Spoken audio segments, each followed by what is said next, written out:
जय हिंद प्रतियोगी कॉमरेड, स्वागत है आपका आपके अपने चैनल ई पाठशाला में। जुड़ते हैं आपसे एक और वीडियो के माध्यम से। और ये वीडियो है आपका ट्रिकी जीएस का, और इसमें हम लोग पढ़ेंगे इतिहास के प्राचीन राजवंशों को। तो बहुत ही मज़ेदार वीडियो होगा दोस्तों, डीप नॉलेज आपको दी जाएगी, बिल्कुल एक्सपर्टाइज नॉलेज है ना। तो इससे पहले स्टार्टिंग के कुछ वीडियोज़ हैं जिनका लिंक डिस्क्रिप्शन में है, यदि आप देखना चाहें तो उन्हें देख सकते हैं। तो वीडियो स्टार्ट करते हैं दोस्तों। तो आज की हमारी जो ट्रिक है प्राचीन भारतीय राजवंशों की, तो इस ट्रिक को आप यदि याद रखते हैं तो आपको कितने 11 वंश और 1 पॉइंट 12 चीज़ें कंप्लीट होंगी आपकी सीरियल से। तो ट्रिक है आपकी हसीन सी मासुका से यश पका। तो इसको आप याद कर लेते हैं तो आपको क्या कंप्लीट हो रहा है, 11 वंश और 1 पॉइंट। तो सबसे पहला यदि हम लोग वर्ड बात करें हाँ, तो हाँ से क्या होगा आपका हर्यक वंश। फिर शी से क्या होगा शिशुनाग वंश। फिर ना से क्या हो जाएगा नंद वंश। और ये जो सी वर्ड लिखा हुआ है इसका मीन्स है आपका सिकंदर का आक्रमण। तो सिकंदर का आक्रमण कब हुआ, नंद वंश के बाद में। ये सारी चीज़ें एकदम क्रम से लगी हुई हैं आपकी। फिर इसके बाद आता है आपका माशुका वर्ड। तो माँ से हो जाएगा मौर्य वंश, शु से हो जाएगा शुंग वंश, का से हो जाएगा कर्ण वंश। फिर इसके बाद से हो जाएगा सातवाहन वंश। फिर यश पका तो यवन वंश, शक वंश। फिर पका तो पहलव और कुषाण वंश। तो ये आपके क्रम से एकदम वंश सारे के सारे लगे हुए। यदि आपसे कभी भी एग्जाम में क्वेश्चन अक्सर बनता रहता है कि इन वंशों को क्रम से लगाइए, तो यदि कभी भी आपसे पूछा जाता है आपको कोई कन्फ्यूज़न ही नहीं होगा, कोई प्रॉब्लम ही नहीं होगी यदि आपको लाइन याद है कौन सी, हसीन सी मासुका से यश पका। चलिए अब हम लोग कंप्लीट करेंगे पहले वंश को। अब अगर हम चाहें तो एक ही दिन में इन सारे वंशों को कंप्लीट कर लें, लेकिन उससे क्या होगा, मैटर बहुत ज़्यादा हो जाएगा और हम लोग उसको तैयार नहीं कर पाएंगे। तो एक एक चीज़ को डीप में पढ़ते चलेंगे, सीखते चलेंगे। और इनको आपको पढ़ाई की तरह नहीं लेना है कि हम आपको कहानी सुनाने जा रहे हैं। किस वंश की, हर्यक वंश की। तो हर्यक वंश की एक कहानी, चलिए सुनते हैं क्या क्या चीज़ें हमको इसमें मिलेंगी। तो जो आपका हर्यक वंश है, यदि हम उसको नक्शे में देखना चाहें तो चलिए आपको नक्शे में दिखाते हैं कि ये हर्यक वंश कहाँ पर था। तो देखिए आपका हर्यक वंश, ये बड़ा हुआ थोड़ा सा नक्शा। और ये जो हर्यक वंश है आपका कहाँ पर था भैया, ये आपकी श्रावस्ती है, ये कौशाम्बी है, ये विदिशा है, ये उज्जैन है, ये वाराणसी है, ये वैशाली है, पाटलिपुत्र है, चंपा है और राजगृह है। तो यदि हम लोग बात करें कि हर्यक वंश की, तो इसकी जो राजधानी थी वो पहले राजगृह थी और बाद में क्या बनी, पाटलिपुत्र बनी। तो ये आपको नक्शे से क्लियर हो गया, 2 क्वेश्चन कंप्लीट हुए। ये जो आपका हर्यक वंश था ये पटना के आसपास था। चलिए अब इसको हम लोग कंप्लीट करते हैं डिटेल में कि क्या क्या हमें इसमें पढ़ना है। तो जो हर्यक वंश है आपका, इस हर्यक वंश की स्थापना कब हुई, 544 ईसा पूर्व में, 544 बीसी में हुई। किसने की भैया, बिंबिसार ने। तो बिंबिसार ने आपके हर्यक वंश की स्थापना की, हर्यक वंश का संस्थापक बिंबिसार। फिर बिंबिसार ने राजधानी बनाई अपनी एक, और राजधानी का नाम क्या है आपका, गिरिविरज या राजगृह। आपने पढ़ा भी राजगृह जो है आपका, तो गिरिविरज या राजगृह को अपनी राजधानी बनाया। फिर इसने अपने शासन को फैलाना शुरू किया। और कैसे फैलाया भैया, शादी विवाह करके। अब ये लड़ता झगड़ता तो इसकी सेना मरती, कुछ सामने की सेना मरती, तो इसने रास्ता कौन सा अपनाया, शादी विवाह का। इसने वैवाहिक संबंधों से कौन कौन से राज्यों को मिलाया अपने आपस में, कौशल राज्य। कौशल राज्य के जो राजा थे कौन थे, प्रसेनजित, उनकी बहन महाकौशला से विवाह किया। वैशाली के राजा चेटक थे, उनकी पुत्री चेलना से विवाह किया। और पंजाब की जो राजकुमारी क्षेमा, तो पंजाब की राजकुमारी क्षेमा से विवाह, वैशाली के राजा चेटक की पुत्री चेलना से, और कौशल नरेश प्रसेनजित की बहन महाकौशला से। इन 3 राज्यों से इस तरह से इसने संबंध स्थापित किए और अपने राज्य को मजबूत किया। और इस तरह से अपने क्या किया, इसने साम्राज्य का विस्तार किया। अब जैन जो साहित्य हैं वो इसका एक नया नाम बताते हैं क्या, श्रेणिक। तो श्रेणिक जो नाम है आपका जैन साहित्यों में बिंबिसार का नाम है। तो इस वंश को हम लोग क्या कहते हैं, पितृहंता वंश भी कहते हैं। क्यों कहते हैं भैया, आपको पता होगा, यदि नहीं पता है तो आपको आगे वीडियो में पता चल जाएगा कि ऐसा इसको क्यों कहते हैं, क्यों ऐसा बुरा नाम इसको दिया गया है। तो इतना कंप्लीट हुआ होगा दोस्तों, बढ़ते हैं हम लोग आगे और कुछ नई और जानकारी हम लोग गेन करते हैं। तो इसमें आपको नेक्स्ट स्लाइड में आपको बताया जा रहा है बिंबिसार के बारे में। तो बताने से पहले आपको एक बार बिंबिसार की फ़ोटो दिखा देते हैं कि ये आपका जो फ़ोटो है ये बिंबिसार की फ़ोटो है। जस्ट अभी अभी क्लिक की हुई है मैंने, थोड़ा सा कैमरा मेरा ख़राब था है ना, तो ऐसा कुछ है नहीं, बट चलो मज़े के लिए मान लेते हैं। तो ये बिंबिसार है आपका, इसने शासन किया 542 बीसी से 492 बीसी तक। तो 542 या 544 कहीं कहीं कहा जाता है ना। तो ये प्रथम मगध का प्रथम ज्ञात शासक था, मगध का पहला शासक था। और मगध का जो पहला वंश भी आपका हर्यक वंशी माना जाता है। इसकी राजधानी आपको पता भी है क्या थी, राजगृह गिरिव्रज थी। बिम्बिसार जो है वो महात्मा बुद्ध का मित्र भी था और संरक्षक भी था। तो ये क्वेश्चन बहुत इंपॉर्टेंट हो जाता है कि ये महात्मा बुद्ध का मित्र भी है और संरक्षक भी है। महात्मा बुद्ध इसी के समय में थे, जीवित थे, है ना, इस राजा के समय में। फिर बिम्बिसार ने अपने बड़े लड़के, जो अपना बड़ा पुत्र था दर्शक, उसको अपना उत्तराधिकारी घोषित किया था। अपना उत्तराधिकारी किसको बनाया इसने, अपने बड़े पुत्र दर्शक को, जैसा सभी राजा लोग करते हैं। भारतीय इतिहास में स्थायी सेना रखने वाला ये पहला शासक था। स्थायी सेना रखी जिस शासक ने, वो कौन था भैया, बिम्बिसार ही था, पहला शासक था। फिर बिम्बिसार ने अपने राजवैद्य जीवक को भगवान बुद्ध की सेवा में नियुक्त किया था। तो ये जीवक कौन है भी आपको आगे पता चलेगा। जीवक कौन था भैया, बहुत ही महत्वपूर्ण प्रश्न है ना। तो बिम्बिसार ने अपने राजवैद्य जीवक को भगवान बुद्ध की सेवा के लिए भेजा। इसने बौद्ध भिक्षुओं को निशुल्क जल यात्रा की अनुमति प्रदान की। निशुल्क में जल यात्रा करेंगे ऐसी अनुमति प्रदान की बौद्ध भिक्षुओं को, किसने, बिम्बिसार ने। फिर बिम्बिसार की हत्या हो गई। कैसे, तो बिम्बिसार की जो हत्या की गई है, जो मृत्यु का कारण बना, कौन बना, अजातशत्रु। तो अजातशत्रु कारण बना उसका, क्यों बना, महात्मा बुद्ध के विरोधी थे देवव्रत। तो देवव्रत ने उकसाया अजातशत्रु को और फिर उसने क्या कर दी, बिम्बिसार की हत्या कर दिया, बिम्बिसार की मृत्यु का कारण बना। चलिए अभी पता चलेगा हमें और डिटेल से। बिम्बिसार ने और क्या काम किया कि बौद्ध धर्म से प्रभावित होकर बेलुवन दान में दिया था। तो बेलुवन दान करने वाला शासक बिम्बिसार, किससे प्रभावित होकर, बौद्ध धर्म से। और इसका वर्णन कहाँ मिलता है, इसका वर्णन मिलता है आपका विनय पिटक। यदि आप बौद्ध धर्म पढ़ेंगे तो उसमें आपको पिटक पढ़ने को मिलेंगे। पिटक मतलब टोकरी है ना, त्रिपिटक है। तो विनय पिटक में इसका वर्णन मिलता है कि बेलुवन दान किया बिम्बिसार ने बौद्ध धर्म से प्रभावित होकर के। अब यहाँ पर आपको डिटेल मिल रही है कि बौद्ध और जैन ग्रंथों के अनुसार, बौद्ध और जैन ग्रंथ ये बताते हैं कि बिम्बिसार का जो पुत्र था, कौन था भैया, अजातशत्रु। अजातशत्रु ने उसे बंदी बना के कारागार में डाल दिया। क्यों डाल दिया पता है ना, क्योंकि बुद्ध के विरोधी देवव्रत ने उसको भड़काया था, उकसाया था और कारागार में डाल की यातना दी। इससे वहाँ 492 BC में उसका निधन हो गया, मृत्यु हो गई। तो बिम्बिसार कुछ इस तरह से मरा। उसने बहुत ही अच्छा काम किया, कैसे अपने राज्य को बढ़ाया, एक नए साम्राज्य की स्थापना की, मजबूत शासन बनाया और फिर उसकी मृत्यु हो गई। जो बिम्बिसार था ये क्या था आपका, गौतम बुद्ध का मित्र भी था और संरक्षक भी था। एक फ़ोटो भी आपको दिखाई जा रही है ना, गौतम बुद्ध के आगे ये घुटनों पर नतमस्तक है, उनको प्रणाम कर रहा है। तो ये उनका मित्र भी था और संरक्षक भी था। गौतम बुद्ध उसी के समय में थे। चलिए बढ़ते हैं अगले पॉइंट पर। तो अगला पॉइंट हमारा आता है आम्रपाली जी के विषय में। तो भैया ये आम्रपाली दुबे, ये भोजपुरी स्टार नहीं है। ये आम्रपाली जी आपको दिख रही हैं फ़ोटो में, ये यही आम्रपाली जी हैं। फर्स्ट फ़ोटो में भी दिख रही हैं और सेकंड फ़ोटो में भी दिख रही हैं। तो एक तो ये गौतम बुद्ध की क्या थी, भक्त थी, गौतम बुद्ध की परम उपासक थी। और दूसरा ये क्या थी, ये फ़ोटो में दिख रहा है आपका, ये नर्तकी थी। तो आम्रपाली के बारे में क्वेश्चन पूछा जाता है, ये कौन थी, तो ये वैशाली की नर्तकी थी, वैशाली राज्य की नर्तकी थी। ये परम रूपवती थी, कला प्रवीण गणिका थी, है ना। तो ये बुद्ध की परम उपासक भी थी। अब जो आम्रपाली हैं उनके सौंदर्य पर मोहित होकर के बिम्बिसार ने लिच्छवी से जीत लिया था, लिच्छवी से जीत लिया था इन्हें और राजगृह ले गया था अपनी राजधानी में।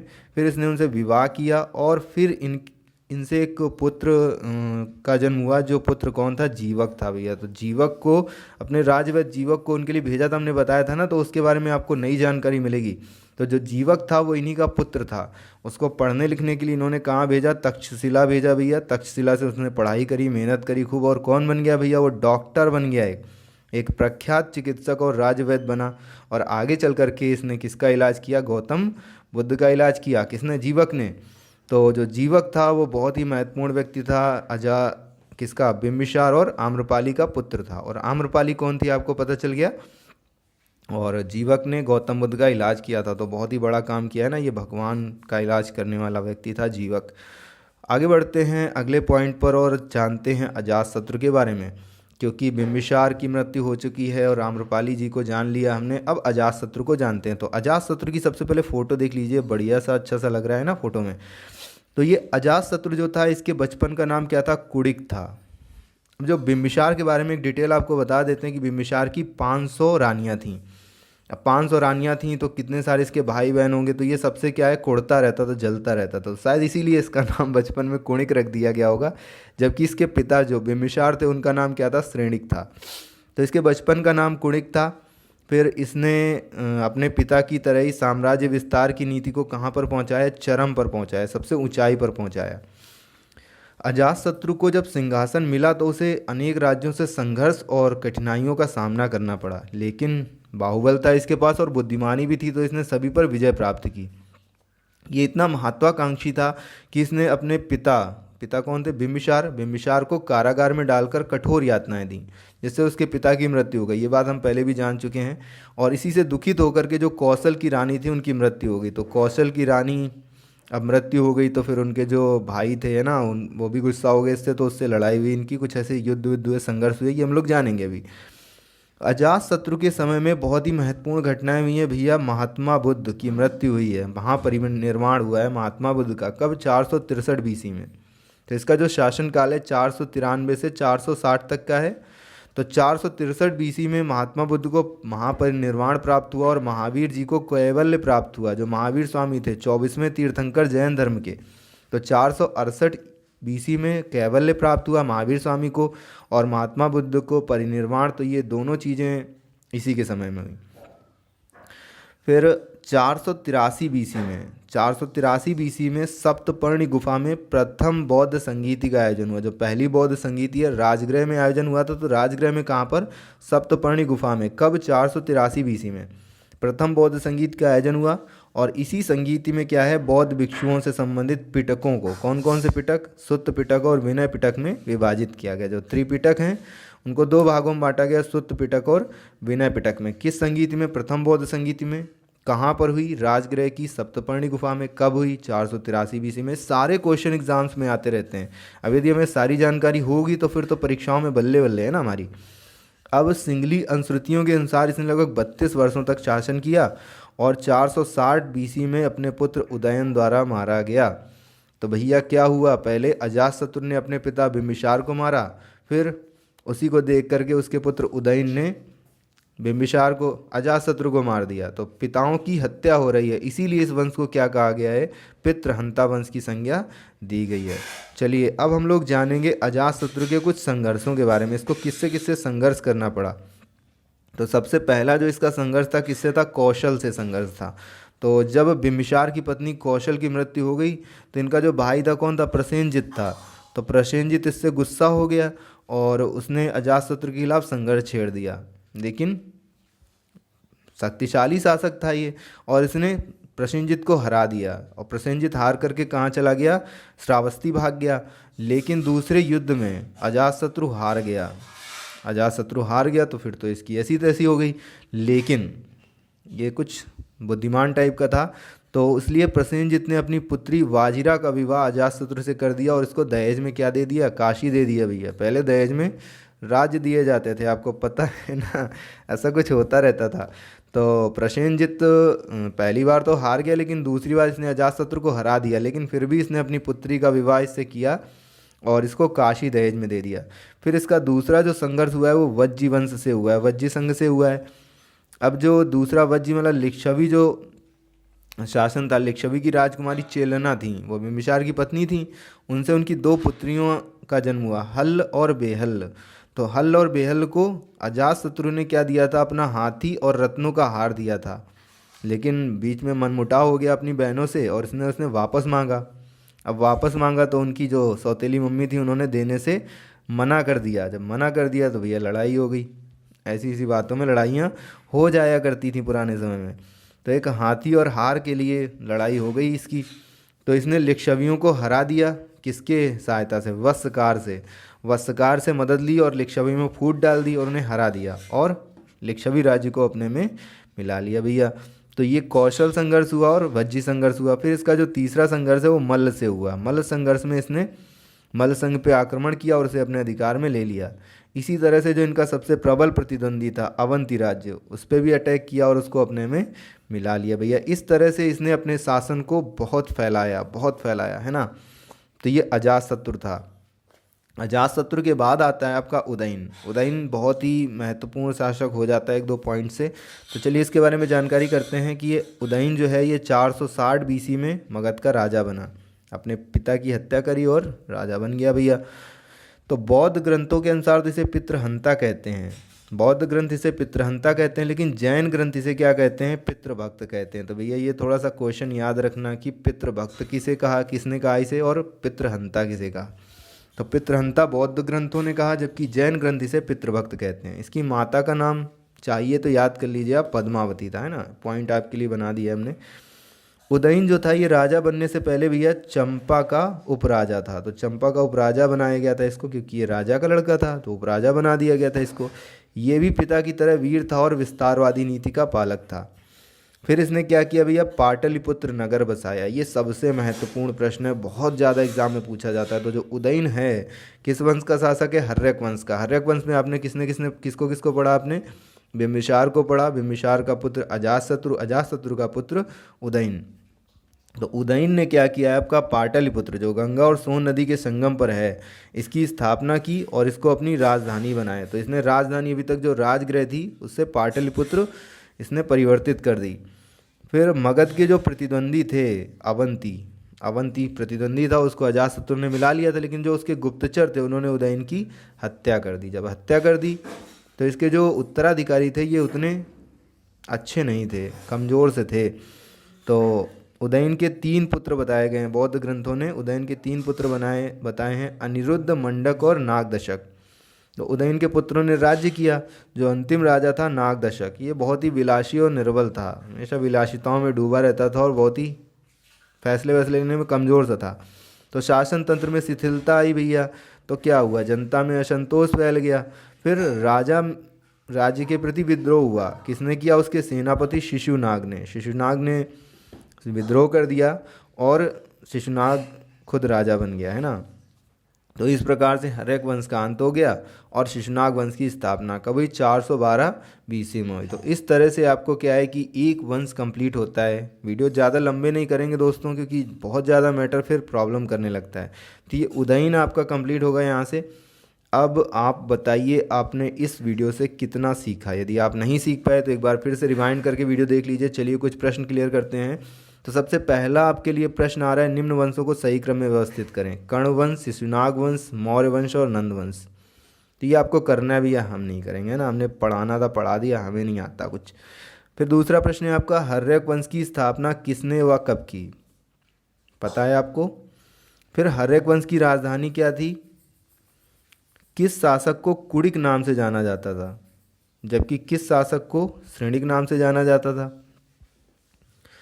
किस वंश को पितृहंता वंश के नाम से जानते हैं। बिंबिसार ने साम्राज्य विस्तार के लिए कौन सी नीति अपनाई है। महात्मा बुद्ध का मित्र और संरक्षक शासक कौन था। महात्मा बुद्ध की मृत्यु किस शासक के काल में हुई। यह एक प्रश्न पूछा जाएगा। महावीर स्वामी को कैवल्य किस शासक के काल में प्राप्त हुआ, कब प्राप्त हुआ, तो ये डेटें भी आपको पता होंगी। प्रथम बौद्ध संगीत राजगृह में कहाँ व कब हुई। तो राजगृह तो पता है आपको, अध्यक्ष भी पता होगा, लेकिन राजगृह में कहाँ हुई ये आज आपको शायद पहली बार पता चला होगा। आम्रपाली कौन थी, वह किस राज्य से संबंधित थी। बौद्ध धर्म से प्रभावित होकर किस शासक ने बेलुवन दान कर दिया था। पूरा का पूरा वन दान कर दिया था भैया किसी शासक ने। पाटलिपुत्र नगर की स्थापना किस शासक ने की। हर्यक वंश का अंतिम शासक। तो ये कुछ प्रमुख प्रश्न है जो हमने आपके रिवीजन के लिए रखे। अभी आपकी एक टेक्स्ट सीरीज़ आएगी जिसमें आपके इससे संबंधित बहुत ही अच्छे अच्छे क्वेश्चन बना करके या एग्ज़ाम में आए हुए क्वेश्चन भी बना करके इकट्ठे करके लिए आपके लिए लाए जाएंगे दोस्तों। तो बिल्कुल रेगुलर जुड़े रहिए हमारे चैनल के साथ। आपको कोई टॉपिक चाहिए, कोई वीडियो चाहिए या कुछ कमी लगती है तो वो कमी आप बताइए, उसको हम दूर करेंगे दोस्तों। वीडियो देखने के लिए बहुत बहुत धन्यवाद। यदि वीडियो अच्छा लगा तो प्लीज़ लाइक कीजिए दोस्तों, अपने दोस्तों में शेयर कीजिए, जिससे हमें नए नए और दोस्त हमसे जुड़ते जाएं और लोग इसका लाभ उठा सकें। और यदि आप नए हैं, चैनल को सब्सक्राइब नहीं किया तो प्लीज़ चैनल को सब्सक्राइब कर लीजिए और बेल आइकन प्रेस कर दीजिए, जिसके आपको वीडियो डालते ही तुरंत ही प्राप्त हो जाएं। फिर से जुड़ेंगे आपसे। जय हिंद कॉमरेड्स।